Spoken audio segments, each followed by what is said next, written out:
alcohol. Gamit ini, trapuhan ang screen, likod kag kilid sa cellphone. Siguraduhon nga wala sang moisture nga magasulod sa mga port.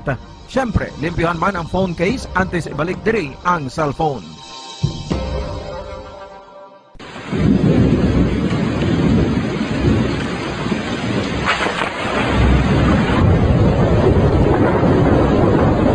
Tiempo tigululan na naman mga kabombo. Ang ikayong lawas ng tanan aton gid halungan. Gani likawan nga mabasa sa ulan agud makalikaw man sa balatian. Yari ang mga bombo tips sa tingon sang tig-ulunan. Masami nga magdalagid sang payong. Kung wala sang payong, magdala sa mga butang nga sarang makaprotekta sa imo kung maabdan sang ulan, kaangay sang raincoat o kon jackets. Likawan ang trangkaso o kon anuman nga pamalatian nga nagaguluwa sa tion sang tigululan paagi sa pagpabilin nga hindi mabasa sang ulan. Magdala sang extra towel o kon tuwalya kag mga bayo bilang ilislan agud madasig nga magmalak in kaso gid man nga mabasa sang ulan. Magpabilin sa mga lugar nga may atop o kung sarang mapasilungan samtang nagahulat sang salakyan. Likawan man nga mag-ubog sa tubig baha, ilabi na kung ikaw ang may pila sa tiil o kung din man nga bahin sang lawas. Ang ihi kag iban pa nga body fluids gikan sa mga infected nga sapat mahimo magtugas sang leptospirosis. Ang pag-angkon sang leptospirosis delikado o kung makamamatay. Sarang ini makatugas sang kidney damage, meningitis, liver failure, respiratory distress, kag ang pinakamalala, ang kamatayon. Kung hindi malikawan nga mag-ubog sa tubig baha, magsuksok. Katotohanan, 5 dekada nang nagtatanggol sa mga mamamayan. Patuloy na nagsasaliksik at mabilis maghatid ng mga balitang siksik at malaman. Patuloy na nangunguna sa mga issue, drama, promo at serbisyo publiko. Ito ang Bombo Radyo Bacolod, ang pambansang radyo ng Pilipinas. Fast Paradyo Bombo! Oras sa Bombo Radio Philippine Standard Time, 4 minutos na nakaligad sa takna, alas 6 sa aga. Bombo Radyo Bacolod. #1 Fast Paradyo Bombo! Pilipinas, maayong aga! Welcome sa Bombo News and Views Morning Edition sang DYWB Bombo Radio Bacolod. Adlaw sang Biyernes, Nobyembre 12, 2021. Kagkaroon sa tunang mga Pangulong dinalaan sa top story of the day. Davao City Mayor Sara Duterte nagsumpa na sa lakas CMD nga partido niya ni Presidente Gloria Macapagal Arroyo. Anay Senador Bongbong Marcos, nagpanindugan nga magapadalagan ini bilang presidente sa PIAC sang Sara Moves. Sa mga nagapanguna nga balita lokal, duha ka period of substitution sa tiyon sang eleksyon ginpatpat sang isa ka political analyst. Rehistrado nga botante sa syudad sa Bacolod, naglapaw na sa 320,000. Curfew hours sa Negros Occidental ginhimo na ang alas 12 sang tungang gabi tubtob las 4 sang kaagahon. Soldado nga naginom-inom sa Kabankalana, naniro, target na kaluwas apang 15 anyos ka minor de edad patay matapos masalabat. Mayor Isko Moreno nagpanindugan nga depensahan ang West Philippine Sea kung mapilian nga presidente. Sa mga nagapanguna nga balita national, Commission on Elections naghanda na sa pagpatigayon sang hybrid debates para sa presidential kag vice presidential candidates. Anay PCG Commissioner Ray Bulaya, ginapoint ni Duterte bilang commissioner sang Commission on Elections. Presidente Duterte naginyos ang private-public collaboration sa tungasang COVID kag climate crisis. Sa mga nagapanguna nga balita international, alerto sa Ethiopia ginpasaka sa level 4 pagod sa nagapadayon nga ginamo. US President Joe Biden kag Chinese President Xi Jinping mayara sang virtual meeting. Balita sa negosyo, DTI nagpasalig nga wala sang dako nga pagsaka sa presyo sang food products para sa Christmas season. Balita sa Inampang, Heidelin Diaz, hindi makaintra sa International Weightlifting Federation. Balita sa entertainment, Derek Ramsey kageri na Darna gin kasal na. Sa balita espesyal, kuneho nga hinuptanan sa babae sa England, nagakaon sang designer bags sa baylo nga hilaw. Lamon. Oras sa Bombo Radio Philippine Standard Time, 6 minutos na ang nakaligad sa takna ng saga. Ang amo nga pag-abi-abi sa inyo din man mga bahin sa syudad sang Bacolod, probinsya sang Negros Occidental nga nakatutok na nagapamati. Diri sa DYWB Bombo Radio Bacolod 630 kHz sa lilisuan sang inyo mga radyo kag sumungman sa mga nagapamati kag nagatanaw worldwide. Paagi sa Facebook Live, sa Facebook fanpage sang Bombo Radio Bacolod. Kagkaron sa mga detalye na sa mga balita, kaupod sang inyo mga tagbalita. Bombo France, Andrew Burgos. Kag Bombo Mary Divine Grace Moreno Coelho sa ito nga top story of the day sa balita nasyonal. Nagupod na si Davao City Mayor Sara Duterte kahapon sa lakas sa Christian Muslim Democrats sa lakas CMD nga partido ni Presidente Gloria Macapagal Arroyo. Nag-oath-taking si Sara Duterte kung nanumpa si Sara Duterte kay lakas CMD Chairman Senator Ramon Bong Revilla Jr. kag President House Majority Leader Ferdinand Martin Romualdez sa Revilla Farm sa Silang Cavite kahapon alas 6 ang taknas ng hapon. Ini matapos sa ginanunsya ni hugpong ng pagbabago Secretary General Anthony Del Rosario nga nag-resign na si Mayor Sara sa Regional Party. Gin-welcome ni Romualdez ang anak ni Presidente Rodrigo Duterte bilang bago sa partido. Nagapati man si Romualdez sa exceptional brand nga pagpamuno ni Mayor Sara. Ginpaig man sini nga ginpamatudan man sang alkalde ang track records ni pagi sa excellent credentials bilang local chief executive sang Davao City. Samtang ginkalipay naman ni Revilla ang pag-abot ni Mayor Sara bilang bagong miyembro sang partido. Suno pa diri, nakatrabaho na si Mayor Sara sadto kag nagapadayon sila nga allied sa koalisyon.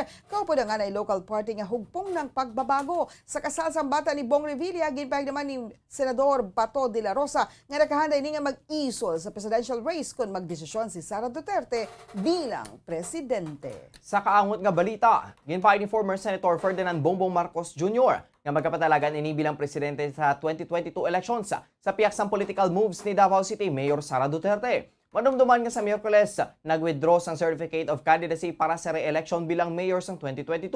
Nag-resign man ini sa hugpong ng pagbabago ang regional party nga gintukod siya. Nagupod ini sa lakas Christian Muslim Democrats o lakas CMD. Kapon kag nagpatigayon sang iya oath sa Cavite nga nagtugas sang spekulasyon nga magkapatalagan ini bilang presidente. Sa tunga sang spekulasyon nga gintugas ini kag ni Sara nga sila ang magatukod sang tandem para sa top 2 elective post. Ginpahayag ni Marcos nga padayunon sini ang presidential aspirations. Sa idalom sa Commission on Elections, Commission on Elections calendar para sa 2022 polls, ang substitution para sa kandidato sa national o local post sa katapusan sa COC filing period tubtob November 15, 2021. Oras sa Bombo Radio Philippine Standard Time, 8 minutos na nakaligad sa takna ang alas 6 sa aga. Sayro kita sa mga detalye na sa mga nagapanguna nga balita lokal. Ginpatpat ni Attorney Jomax Ortiz, isa ka political analyst, ang duha ka periods ng substitution sa eleksyon. Sa interview sa Bombo Radio Bacolod kay Ortiz, ginpaig sini nga ang una nga periods ng substitution among Nobyembre 15 kung sinin ginakomodar ang withdrawal sang kandidato kag sarang makasubstitute ang partido sini ukon ang kapartido sini ay kaduha nga period abong maskin matapos ang Nobyembre 16 kag na-disqualify o kanapatay ang isa ka kandidato sarang ini nga mabuslan apang dapat kapareho ang ilang nga apelyido. Ginpaanggid sini ang sitwasyon sa karon ni Presidential Aspirant Ferdinand Bongbong Marcos Jr. pananglitan nga ma-disqualify ini bago sa petisyon nga ginfile batok sa iya antes ang eleksyon. May sarang nga makasubstitute sa iya apang dapat Marcos man ang apelyido. Nagapati naman si Ortiz nga inseparable o kung hindi mabulag si Inday Zara kag Marcos bago nagapati ni nga may arrangement na nga daan si Presidente Rodrigo Duterte kay ani Senador sadto palamang sang 2016. Sunod sa iya sang 2016 apisar nga si Taguig Pateros Representative Alan Peter Cayetano ang running mate ni Duterte sa 2016. Si Marcos ang iya ginakampanya sadto. Nagapati ni nga may nahisugtan ang duha nga kung si Duterte ang madawg. Suportahan man sini si Marcos sa masud nga eleksyon apang bangod sa petition for disqualification nga ginfile batok sa iya may pagpag-o sa plano. Nagapati man ini nga hindi magsettle si Inday Sara bilang vice president kundi maga-presidente gid ini. Ilabi na nga may punto ang petisyon batok sa senador. Nagapati ni nga si Marcos ang vice president apang wala pa may baluan kun maupo dinhi kay Sara sa lakas CMD o kun magapabilin sa Partido Federal. To me, inatawag ko ni nga the inseparables. Inseparables in the sense nga even during the last elections ang 2016, si President Tigong pagpapili ang presidente, ang iyang vice was Cayetano, ang grupo ni Duterte, abe, nagakampanya wala for Cayetano. Diyan si Rizno. Ang ginakampanyahan to was Bongbong Marcos. So in short, ang ako nga pang-intindi sini, napaghangop, nga may arrangement na nangadaan niya kay President Tigong kag Bongbong Marcos. Si Attorney Jomax Ortiz. Nagdangat na sa masobra 320,000 ang rehistrado ng mga botante sa syudad sa Bacolod. Kag naglapaw na sa target sang COMELEC sang tinalikdan nga eleksyon nga 312,000. Sa interview sa Bombo Radio kay COMELEC Bacolod Head Attorney Katrina Trinyo Kanya, ginpahig sini nga mayara sa nga 320,920 registered voters. Sa Bacolod kag wala pa diri nadala ang 8,212 nga wala pa maisip pa. Sunod sa iya, sa kapin 8,000 nga wala pa naisip pa, nadala man diri ang mga nagpa-correct sang lang sang ila detalye kag nag-transfer. Suno kay Kanya, magadugang man sang cluster precincts ang syudad bangod humanin sa 1,000 nga registered voters. Sa kada presinto himuon na lamang ini nga 800 bilang pagsunod sa health protocols. Sa latest nga ERB hearing sang COMELEC Bacolod, ginwithdraw sang opositor ang petisyon sini batok sa 33 ka mga nag-apply nga residente. Sa barangay Bata bangod nakitaan sini nga may balay gid man ang mga ini sa nasambit nga barangay. Gani wala sila na disqualify. October 18 natin nga ERP hearing, kaya nakita 320,920 ka total registered voters. And then wala pa na siya nabot subong ang in-hear natin nga 8,212. But tiin man na siya tanan nga 8,212 to be added sa atin nga total registered voters because ang iba na correction lang. Nabatihan si COMELEC Bacolod Head Attorney Katrina Trinyo Kanya. Nagpagwa sa Executive Order number 21-50 si Governor Eugenio C. Bong Lacson nga nagapalipot sa curfew hours sa probinsya Malinas 9 sa gabi tubtob alas 4 sa kagahon sa 12 midnight tubtob sa alas 4 sang kaagahon.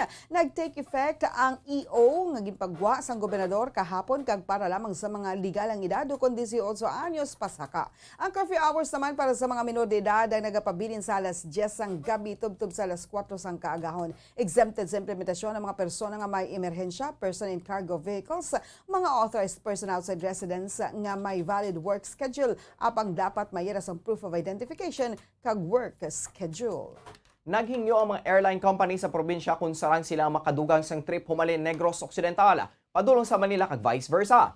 Sunod kay Provincial Administrator Attorney Ray Frando Diaz, nagahingyo ang Philippine Airlines kag Cebu Pacific nga dugangan ang flight padulong Manila kag nagpatigay na sa pamulong-pulong kaupod si Governor Eugenio C. Bong Lacson kag Vice Governor Jeffrey Ferrer tuhoy diriya. Sunod kay Diaz, initially ginalantaw nga ipatuman ang isa ka flight per day sa kada airline. Humani November 15 samtang ipabili naman ang duha ka cargo flights. Sunod sa iya, ang mga vaccinated individuals nang gihapon na makasakay sa cargo flights kag paghahatagan man sila sang preference. Agud makabiyahe kinanglan mayara sang vaccination card kag S-Pass. Apang kung hindi naman bakunado, dapat mayara sang negative RT-PCR test. Damo gid demand, no? Philippine Airlines and Cebu PAC have been requesting during today's meeting, no, that i-increase ang aton nga flight nga Manila Bacolod. So meeting has been held with Gov and Vice Gov. We will see. We can come up with an executive order. Nabatihan si Provincial Administrator Attorney Ray Frando Diaz. 14 minutos na nakaligid sa tak ng alas 6 sa aga sa iban pa nga balita lokal. Patay ang 15 anyos nga babae matapos masalabat sa pagpanglutang sa isa katapos ang 94th Infantry Battalion sa Philippine Army sa Cabancalan City, Nobyembre 10 ang gabi. Sa interview sa Bombo Radio Bacolod kay Lieutenant Colonel Angelo Guzman, ang commander sa 94th IB, nagainom-inom ang suspect na si Sergeant Lito Valdevieso sa balay ni John Padernal sa Barangay 1, Cabancalan City sa nag-intra sa pag-inom. Ang kaingod ni Padernal nga si Felix Estojo. Ginpahayagin pamangkot ni Estojo si Sergeant Valdevieso sa mga bagay angon sa iya pagkasoldado. Ginaligar nga ini ang ginkainit ni Valdevieso kagagin kuha ang 45 kalibre nga pistola nga gintaya kay Estojo apang ini ang nagdalagan sa ang gintiro ni isang soldado. Nego sa baga sa Estojo apang nasalabat ang 15 anyos nga anak ni Padernal nga nagapungko sa tricycle sa natabo ang pagpangluthang. Nakagumsang igos sa dughan ang ginkamatay man sa minor de edad. Na-recover ang armas ni Sergeant Valdivieso samtang nakahulong ini sa Cabancalan City Municipal Police Station kag magapakatubang sang kaso nga frustrated homicide kag homicide. So kay Guzman may nagpadulong na nga team sa lugar sa minor de edad nga anak sang upod sa panginom sang suspect agod makig-unong. So kay Guzman, isolated case na natabo nga shooting incident. Naming makiramay sa pamilya po nung biktima doon sa nagawa nung sundalo po namin. Ito naman po ay isang isolated incident na nangyari. Never a policy naman of the Philippine Army na yung mga sundalo natin ay dapat ginagawa po yung mga ganyan. Si 94th IB Commander Lieutenant Colonel Angelo Guzman. Para sa aton nga good news, nalibre ng inugbakal bugas ng isa ka Iloy matapos nagdaog sa 1-2 Panalo Part 20 promo sa Bombo Radio kag Star FM. Kahapon, gilayon nga nagpadulong sa istasyon si Realin Bolo, residente sa Barangay Villamonte, Ciudad sa Bacolod, matapos nabatian ng iya pangalan bilang tagdaog sa promo. Bangod nga wala inisang trabaho, subong man ang iya bana, silang nagabulig sa iya Iloy sa pagbaligya sa downtown. Tuman ang pagpasalamat sinisap ng ginabato ng 500 pesos nga kasya kag 650 pesos nga balor sa grocery goods nga nasulod sa balde sang Orocan. Nagpangagdaman nini sa mga tagpalamati nga magpasakop man sa promo agud magdaog kaangay sa iya. 100. Kaduha nga hatag. 200. Ikatatlo nga 300. Kaapat nga hatag. 400. Kag ang ulihing 500. Madamo, gid nga salamat. Nagabutan ko din. Salamat sa sponsor sa Bombo. Nabatian ng tagdaog si Realin Bolo. Kag sa katapusan na nga balita lokal, padayon kita sa paghatag sang good news. Hindi ba panas ang yuhom sa guya sa isa ka 65 anyos sa tricycle driver matapos na bailuhan sang bag-o kag di kalidad nga radyo. Ang radyo gidatag sa iya sang iban nga istasyon nga nakalansang sa isa lamang ka istasyon. Kahapon nga lipayon nga nagpadulong si Danilo Lorena sa sang Barangay Mansilingan matapos na batihan ang special project sang Bombo Radio kung sa ringgit bailuhan sang bago di kalidad kag sarang nga maliso kag may LED light kag flashlight nga radyo, mga peke kag hindi maliso nga radyo na ginatag sa ila sang iban nga network. Bit-bit ang daan nga radyo nagikan sa Radio Mindanao Network o kon RMN, gen surrender ini ni Lorena sa kagin pabailuhan sa istasyon. Magluwas sa bago nga radyo, nakabaton man ini sang 1,000 pesos nga pamplete nga iya idugang man bakal sa maintenance ini sa high blood. Dugang man ini nga pamaskwa para sa iya. Tuman ang pagpasalamat sang senior citizen bangod makapamati na siya sa mga balita kag matahom nga mga drama kag nagapang-agdaman sa iban nga makigpahin sa proyekto.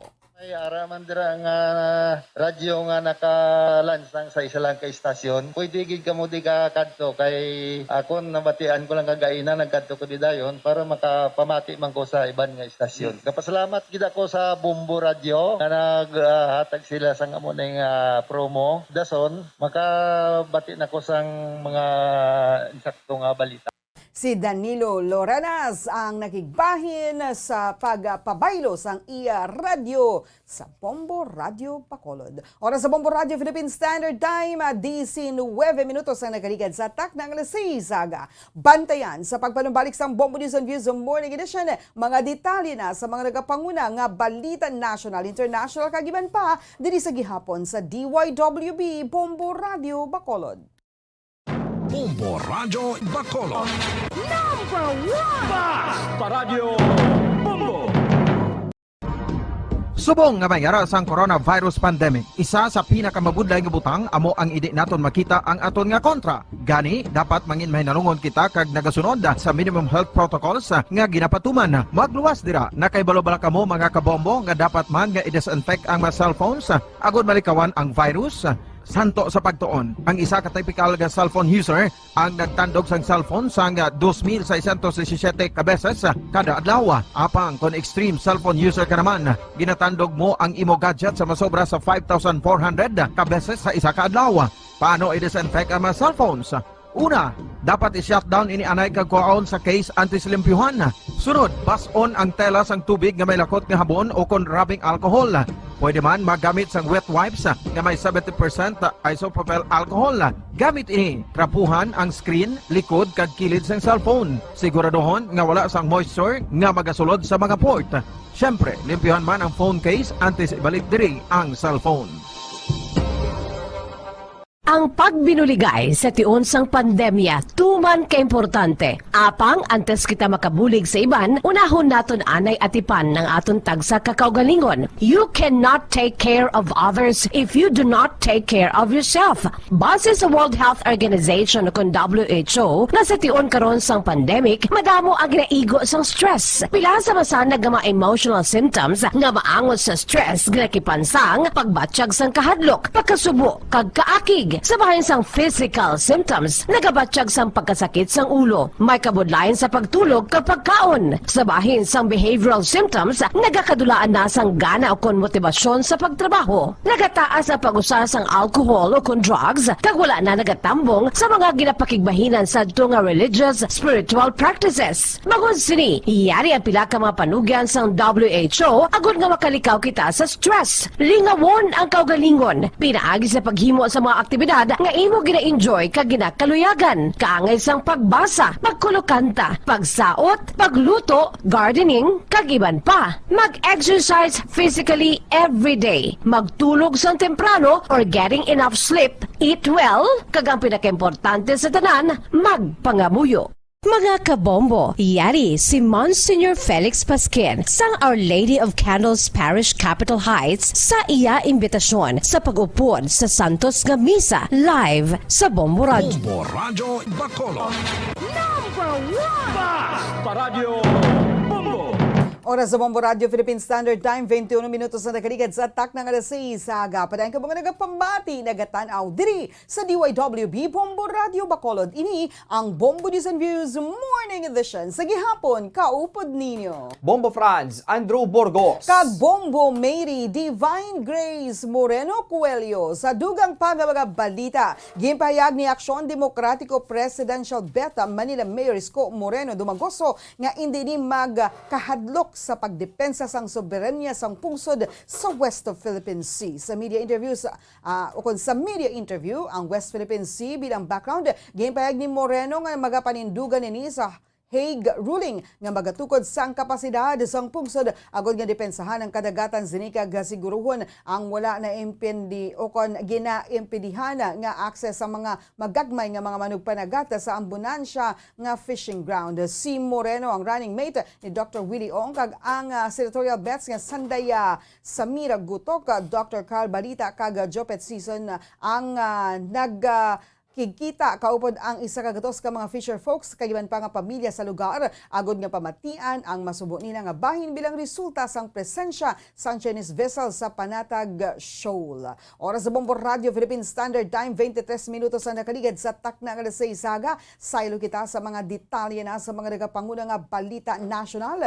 Ginanunsyan sang Commission on Elections nga mag-organisar sila sang hybrid debates sa hinalakipan sa isa ka primary kag tatlo ka mga presidential debates subong man tatlo ka presidential debates para sa 2022 elections. So kay COMELEC spokesperson James Jimenez, ang poll body ang mag-organisar sang bugos nga debate nga mag-umpisa sa presidential debate sa bulan sang Enero sa madason nga tuig. Sunod diri, ginalantaw nila ang isa ka primary debate, tatlo ka presidential debates kag tatlo ka vice presidential debates. Ini ang mangin hybrid bangod ang kandidato ang personal nga magadebate face to face apang audience ang virtual lamang. Ginpagman ni Jimenez nga ang private entities ang mahimo magpadayon sa senatorial debates kag ginasuportahan man niya ini. Natala naman nga magpagwa sang pagsunundan ng commission kung paano ang debate nga hilway nga magapatigayon agud nga malikawan ang paglaptas sang COVID-19 infections. Gin-appoint ni Presidente Rodrigo Duterte si Ray Bulaya bilang isa sa mga commissioners sa Commission on Elections o COMELEC suno sa palasyo.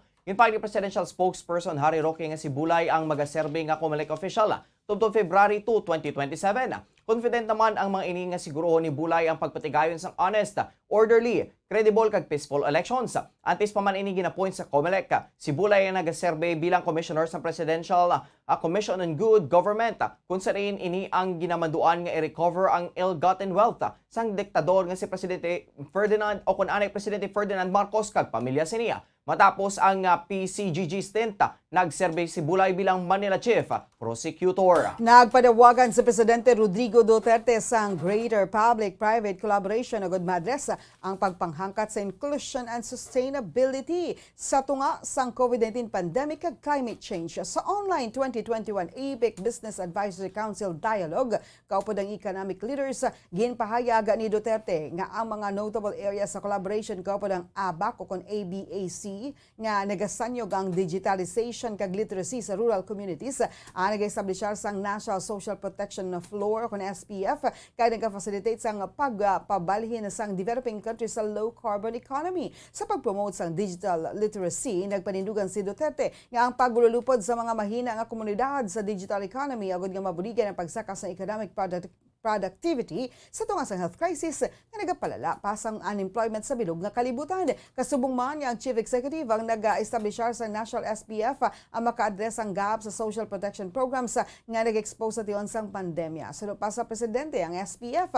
ang magasiguro sa social security benefits para sa tanan, kalikip na mga workers sa informal sector kag sa gig economy. Para sa katapusan nga balita nasyonal, ginaprobahan na ni Presidente Rodrigo Duterte kahapon ang nationwide nga pagpatuman sang alert level system agud matuman ng restrictions sa tunga sang COVID-19 pandemic.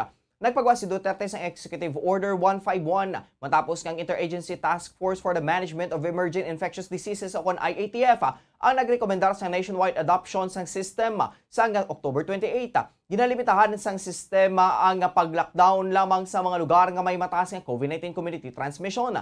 Sa idalom sang EO 151, ang new alert level system ang ginapatuman na sa NCR, Region 3, 4A, 6, 7, 10 kag 11 kag amat-amat nga ipatuman sa Regions 2, 8 kag 12 para sa Phase 2 naman. Regions 2, 5 kag 9 para sa Phase 3 ang Cordillera Administrative Region o Concara. Region 4B, Region 13 kag ang Bangsamoro Autonomous Region in Muslim Mindanao o BARMM para sa Phase 4. Ang pagsaylo sa Phase 2 ang mahimo mag-umpisa bisan ano nga oras matapos ang effectivity sang mando nga pagtumuron sang IATF apang hindi maglampuwa sa katapusan sang Nobyembre tuig 2021.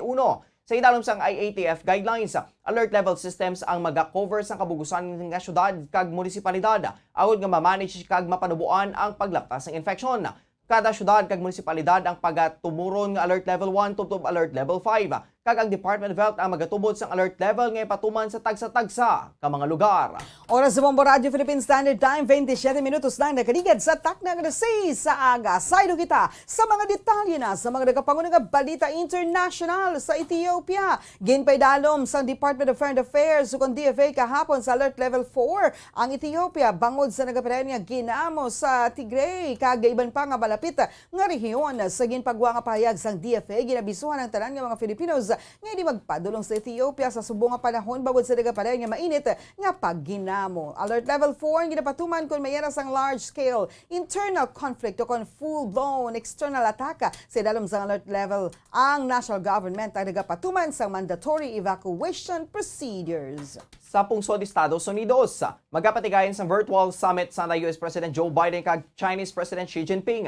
Inigin kumpirmar sa isa ka opisyal sa White House kung silin patigayunon ini sa November 15. Pagdiskusyonan sang duwa ka opisyal ang tensyon sa Taiwan, human rights kag ekonomiya. Mayara sang hindi pagintindihan ang duwa ka pungsod bangod sa ginpatigayon nga pagpalupad sang warplanes sang China sa Taiwan. Nagpanindugan ng US nga handa sila nga buligan ang Taiwan sa tion nga lusubon sila sang China. Kag sa katapusan na nga balita international sa South Africa, nagdaliwan na ang anay presidente sang South Africa nga si FW de Klerk sa edad nga 85. Sa campus ni nga napatay ini sa isa ka tuig matapos nga ma-diagnose nga mayara sang cancer. Ginakabi gini nga ulihi nga white person nga nagpamuno sa South Africa humanin sa Setyembre 1989 tubtob Mayo tuig 1994. Sang 1990, ginanon siya sini nga hilwayon sini si anay presidente nga si Nelson Mandela matapos ang 27 katuig. Nakabaton sang Nobel Peace Prize kapon si Mandela bangod sa pagbuligay agud nga matapos na ang apartheid ukon ang pagbulaganay sang puti kag sang itom. Para sa aton nga business news, wala sang dako nga pagbago sa presyo sang food products. Nga usaron sa tiyon sang Christmas season suno sa Department of Trade and Industry. Suno sa DTI Secretary nga si Ramon Lopez, masobra sa tunga sa mga manufacturers ang hindi magpasaka sang presyo sa nasambit nga mga produkto. Sunod na riya, estable ang presyo sang Noche Buena items, kalakip na ang hams, queso de bola, pasta sauce, kag fruit cocktail. Samtang pila ka mga brands sa mahimo nga magtaas nga magdangat sa 3%. Ginsuggest man sang DTI nga i-promote sini kag i-publish sa mga SKUs o kung stock keeping units sa mga brands nga hindi magtaas ang kag may pilian man ang consumer. Nga ini ang baklon nila kag hindi pagbaklon ang mga nagasaka sang presyo. Para sa aton nga foreign exchange rate, ang isa ka US dollar may baylong 50 pesos and 7 centavos. Ang isa ka Singaporean dollar may baylong 37 pesos and 1 centavos. Ang isa ka Hong Kong dollar may baylong 6 pesos and 42 centavos. Ang isa ka euro may baylong 58 pesos and 1 centavos. Kag ang isa ka Saudi Arabian rial may baylong 13 pesos and 35 centavos.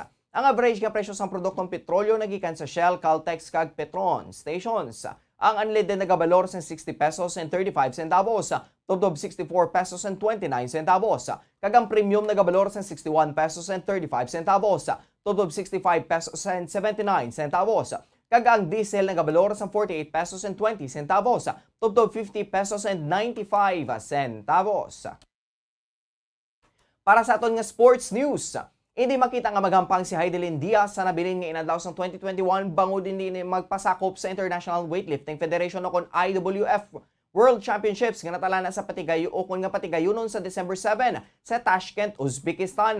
Suno kay samang weightlifting sa Pilipinas o kon SWP President Monico Puentevilla. Hindi pa preparado si Diaz nga magbalik sa competition batok sa World's Best.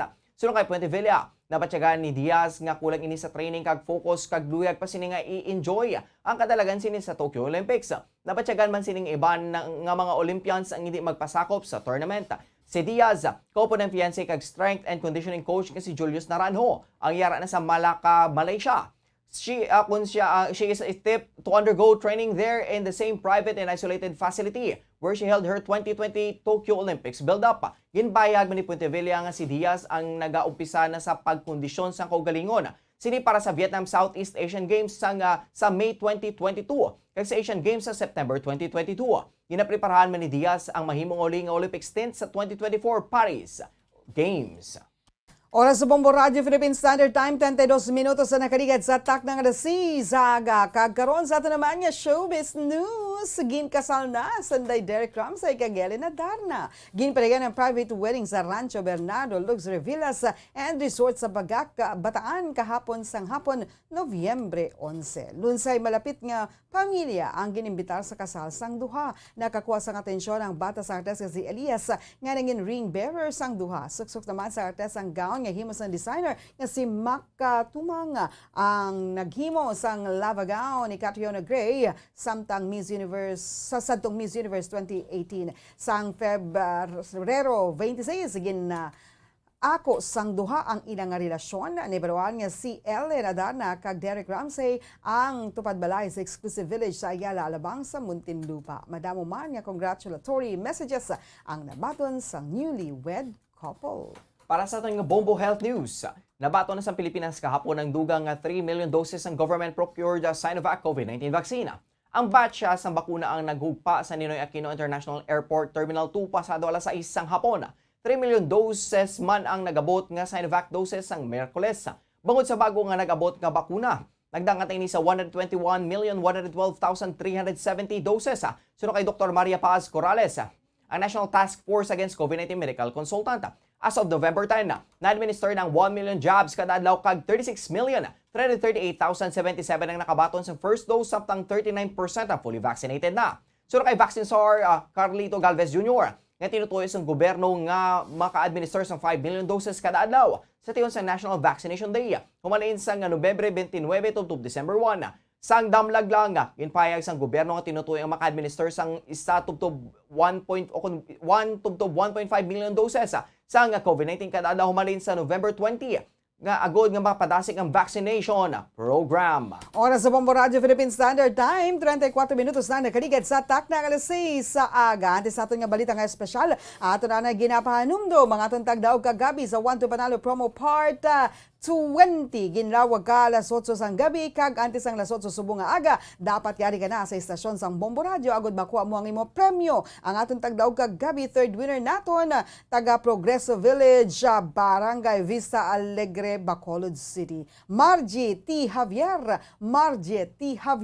kadto na diri sa estasyon sang Bombo Radio kay naghawlat na ang imo 1,150 worth of prices, 500 pesos cash and 650 pesos worth of groceries diri sa estasyon sang Bombo Radio. Dala ang imo duha ka mga valid IDs nga napa-photocopy na, duwa man ka kopya, agod girian mo nga makuha ang imo premyo. Kag sa aton man nga mga kabombo, sa inyo dira nga nagapamati kay nagatanaw subong. Magpadala man sa inyong mga entries sa subong sa week number 3. Subong adlaw magalibot ang Bombo Patrol agud magkuha sa inyong mga entries diri sa palibot sa syudad sang Bacolod kag probinsya sa Negros Occidental. Gani maghingagaw na hulog sa inyong mga entries subong aga agud nga matipo na ini kag buwas o kung tubtob man buwas sa utol alas 12 ang aton nga deadline diri sa istasyon sa Bombo Radio sa pagbaton sa inyo ihulog nga mga entries. Gani paday lang sa pagulog sa mga entries kay man 6 million pesos worth of prizes ang nagahulat sa inyo. Kag base ikaw na ang masulod nga mangin milyonaryo, ika-74 nga milyonaryo bangon sa promo sang Bombo Radio nga aton kilalahon sa Grand Draw sa Disyembre 25 tuig 2021. The more entries you send, the more chances of winning. Sa ato na nga balitang espesyal, hindi na bago ang mag-angkon sang pet nga kuneho. Apag ginakabig nga sosyal ang rabbit sa isa ka babae sa Derbyshire sa England bangod malahalo ng taste nila sa pagkaon. Ini matapos makapila ka beses na sila nga ginkagat ang kaginguba ang mga designer goods nga nagabalor masobra 2,000 pounds ukon masobra sa 134,000 pesos lakip na ang isa ka Louis Vuitton bag. Tuman ka pala ni Zara Holing, 35 anyos ang iya pet nga rabbit, isa ka anom ka bulan nga mini lop nga ginhingadlan kay Binks. Apang nag-ako ini nga wala siya nakahibalo kon malipa ini o kon mahibi sa mga ginapanghimo sa iya nga pet. So Zia, nakauna sini ang iya 500 pounds o kon 33,000 pesos nga designer bag kag malahalon nga trainers kag nagsugod naman kaon sang iya mismo buhok. So gani suno kay Zara, hindi nini makabakal sa malahalon nga mga gamit pagod nga kadto lamang ini gihapon sa pagkaon ni Binks.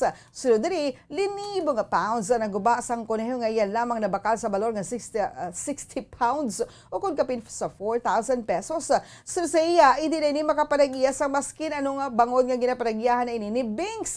Mas nagdugang pang ugta sini matapos gin-it sang kuneho ang iya buhok nga ginbutangan sini sang hair extensions kag ginatipan sa mga treatments. Sa nakabugtaw ini kay nakita ng iya buhok sa salog, wala ni nakahibalo kung siya ang mangakig ukon maghibi apang bangod sa kalhalamutan sang hitabo nagkadlaw na lamang ini. Sunod diri kapin sa 20 gramos sa iya buhok ang gidkaon sang iya pet kay nagpatawag pa sang veterinarian para diri. So sa animal lover ang iya bago nga balay ang pagahimuan sini sang walk-in wardrobe kag ilak sini agud ni makasulod si Binks. Oras sa Bombo Radio Philippine Standard Time, 38 minutos ang nakaligad sa takna ng 6 sa aga. Sa ito naman nga weather update. Ang shear line ko ng tail ends ng frontal system ang nag-apekto sa eastern section sa southern Luzon. Ang northeast monsoon ang nag-apekto sa nabilin nga bahin sa Luzon. Ang Batanes kag Cagayan na maka-eksperyensya sang magal-umon na kalangitan na may pagulan dala sang shear line o kung northeast monsoon. Ang Ilocos Region, Cordillera Administrative Region ang nabilin nga bahin sang Cagayan Valley ang maka-eksperyensya sa magulugal-umon, tubtub magal-umon na kalangitan nga may umalagi nga pag-ulan o kung pagpanagoob dala sang northeast monsoon. Ang Metro Manila kagabilin nga bahin sang Luzon ang maka-eksperyensya sa magulugal-umon, tubtub magal-umon na kalangitan nga may tumalagsahon nga pag-ulan o kung pagpanagoob dala sang northeast monsoon. Ang nabilin nga bahin sang Pungsod na may kasarangan tubtub babasog nga hangin nga magahuyop sa laminan na sidangan, tubtub na sidlangan. Sa ato naman atad sang temperatura o nakita sa Metro Manila 26 to 31 degrees Celsius. 2% ang chances ang pagulan. Ang hangin may kapasagon yung 8 kilometers kada oras, partly cloudy. Sa Tugigarawa, 22 to 31 degrees Celsius ang adad sa temperatura. May 24% nga chances ang pagulan. Ang hangin may kabasgon nga 0 km per hour, mostly cloudy. Sa Aklan, 26 to 30 degrees Celsius ang antad sang temperatura. 54% ang chances ang pagulan. Ang hangin may kabasgon nga 16 km kada oras, cloudy. Sa General Santos, 24 to 31 degrees Celsius ang antad sa temperatura. May 58% nga chances ang pagulan. Ang hangin may kabasgon nga 5 km per hour, cloudy. Kag sa syudad sang Bacolod, 25 to 33 degrees Celsius ang antad sang temperatura. Sa 6% ang tsansa sang pagulan. Ang hangin may kasagon nga 10 km kada oras, partly cloudy. Ang adlaw na butlak la 5:42 kay nasang kagahon, kamagattunod la 5:22 karon sa kahaponanon. Oras sa Bombo Radio Philippine Standard Time, 40 minutos ang nakarigad sa takna ng alas 6 sa aga. Inyo nabatian ang mga balita nga ginulong sa inyo sang Bombo News Team sang DYWB Bombo Radio Bacolod sa subong adlaw sang Biyernes, Nobyembre 12, tuig 2021. Kag sa ito naman nga Christmas countdown. 43 days to go before Christmas. Ini ang Bombo News and Views Morning Edition. Kag kami ang inyo nangintag balita. Bombo Franz, Andrew Borgos. Kag Bombo Mary Divine Grace Moreno Cuello para sa Pambansang Radyo ng Pilipinas. Consistent overall number 1 sa Bacolod. Basta Radio! Bombo! Kag sa ito nga Bombo News Analysis ang padala sa isa kamakod nga tagpalamati sa Bombo Radyo Bacolod. Inagin basa ni Bombo Daniel Lecciones. Ini may tigulo, Hawkage Moves. Moves ginagamit na subong sa politika. Sadto sa Facebook mo lang ini makita, mga giho nga sa punta may liko, kayuhan para sa nga nagahimo. Hukagi move nga makapatalang. Kung hindi ka magmangin may nalungon, mabiktima ka lang. Masyado kasagad sa mga tikang, hukagi move nga makatalagam. Gani sa karon dapat mangin mabinantayon sa sining nagailapit nga eleksyon. Kay basi mahukagi move kita sa mga politiko nga sakon. Kag basi sa tangkungan na lang kita pudyuton. Hukagi move mabatyagan na gid karon. Matapos nga may mga pagbago sa kung sino ang padalaganon. Sa labing mataas nga posisyon, panginmatyan lamang ini ang maangkon. Ang ini nga pauna-una pananawan ngin padala ni Inocencio Bautista sa Barangay Mansilingan, Bacolod City. Sa mga tagpalamati isang Bombo Radyo Bacolod, pwede man kamo magpadala sang inyo panghuna-huna kag pananawan sa Bombo News and Views Morning Edition. Care of DYWB Bombo Radyo Bacolod, CBS Development Corporation Building, Lacson Street, Mandalagan, Bacolod City. O kung pinaagi man sa email address sang Bombo Radyo Bacolod, bombo_bacolod@bomboradyo.info. Nakahibalo bala kamo nga sunod sa latest statistics ng World Health Organization o kung WHO nga